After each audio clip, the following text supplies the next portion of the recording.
Ndugu wananchi, kwa upande wa matokeo ya uchaguzi kwa wagombea uwakilishi katika majimbo ya uchaguzi na udiwani katika wadi za uchaguzi kwa mujibu wa sheria ya uchaguzi wa mwaka 2018 kifungu cha 93 yametangazwa na wasimamizi wa uchaguzi kwa wilaya zote za Zanzibar. Tume kwa mujibu wa sheria ya uchaguzi ya mwaka 2018 kifungu cha 96(2) ndio yenye jukumu na mamlaka ya kutangaza matokeo ya mgombea wa kiti cha rais wa Zanzibar, kazi ambayo tayari imekamilika. Ndugu wananchi, katika uchaguzi mkuu wa mwaka 2025 wagombea 11 ndio walioteuliwa kugombea kiti cha rais wa Zanzibar kuviwakilisha vyama vyao kama ifuatavyo. Mgombea wa kwanza ni Mheshimiwa Dr. Hussein Ali Mwinyi kutoka chama cha CCM. Mgombea wa pili Mheshimiwa Mfaume Hamisi Hassan kutoka chama cha NLD. Mgombea wa tatu ni Mheshimiwa Said Sud Said kutoka chama cha AFP. Mgombea wa nne ni Mheshimiwa Hussein Juma Salim kutoka chama cha TLP. Mgombea wa tano Mheshimiwa Hamis Faki Mgau kutoka chama cha NRA.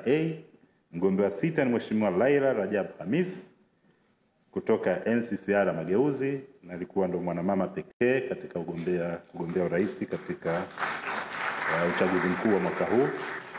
Mgombea wa saba ni Mheshimiwa Othman Masudi Othman kutoka chama cha ACT Wazalendo.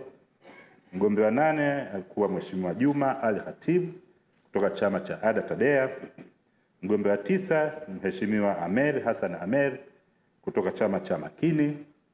Mgombea wa 10 ni Mheshimiwa Hamad Rashid Mohamed kutoka chama cha ADC, na mgombea wa 11 ni Mheshimiwa Hamad Mohamed Ibrahim kutoka chama cha UPDP. Matokeo ya uchaguzi wa rais uliofanyika tarehe 29 Oktoba 2025 ni kama ifuatavyo. Wapiga kura walioandikishwa katika daftari la kudumu la wapiga kura walikuwa ni 717,557.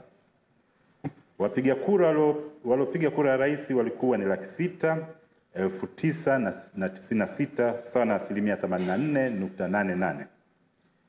Kura zilizoharibika ni 8,863 sawa na 1.46. Na kura halali alizopata kila mgombea zilikuwa kama ifuatavyo. Mheshimiwa Hussein Juma Salim alipata kura 1,065 ambayo ni sawa na 0.18. Mheshimiwa Hamis Faki Mgau alipata kura 1,161 sawa na 0.19. Mheshimiwa Said Sud Said alipata kura 1,238 sawa na 0.21. Mheshimiwa Hamad Mohamed Ibrahim alipata kura 1,299 sawa na 0.22. Mheshimiwa Mfaume Hamis Hassan alipata kura 1,301 sawa na 0.22. Mheshimiwa Hamad Rashid Mohamed alipata kura 1,345 sawa na 0.22. Mheshimiwa Amer Hassan Amer alipata kura 1,435 sawa na 0.24. Mheshimiwa Juma Ali Khatib alipata kura 1,455 sawa na 0.24. Mheshimiwa Laila Rajab Hamis alipata kura 1,643 sawa na 0.27. Mheshimiwa Othman Masud Othman alipata kura 139,399 na 23.22. Na Mheshimiwa Dr. Hussein Ali Mwinyi alipata kura 448,892 sawa na 74.8. Tume ya uchaguzi ya Zanzibar imethibitisha matokeo yote. Tume ya uchaguzi ya Zanzibar imethibitisha matokeo yote ya wagombea na imeridhika nayo. Hivyo kwa kufuata masharti ya kifungu cha 96 kifungu kidogo cha pili na cha tatu cha sheria ya uchaguzi ya Zanzibar ya mwaka 2018 na kwa kuzingatia mfumo wa uchaguzi unaotumika katika kumpata mshindi wa kiti cha rais wa Zanzibar, natamka na kumtangaza rasmi Mheshimiwa Dr. Hussein Ali Mwinyi kwamba amechaguliwa kihalali na wananchi wa Zanzibar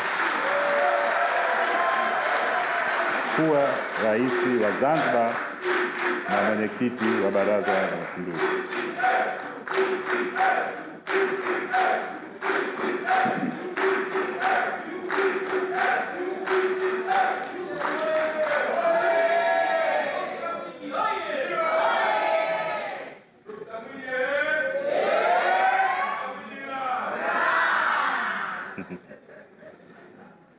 naomba nirudie.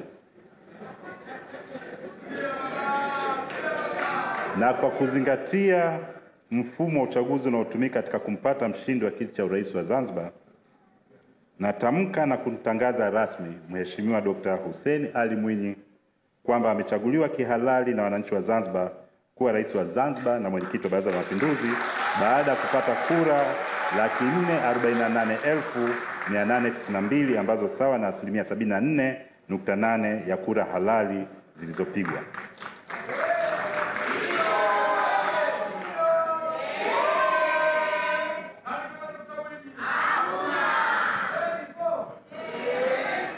Ndugu wananchi, nachukua fursa hii kumpongeza Mheshimiwa Dr. Hussein Ali Mwinyi kwa kuchaguliwa kuwa rais wa Zanzibar kwa kipindi cha miaka 5 ijayo, na namtakia utekelezaji mwema wa majukumu yake ya rais wa Zanzibar.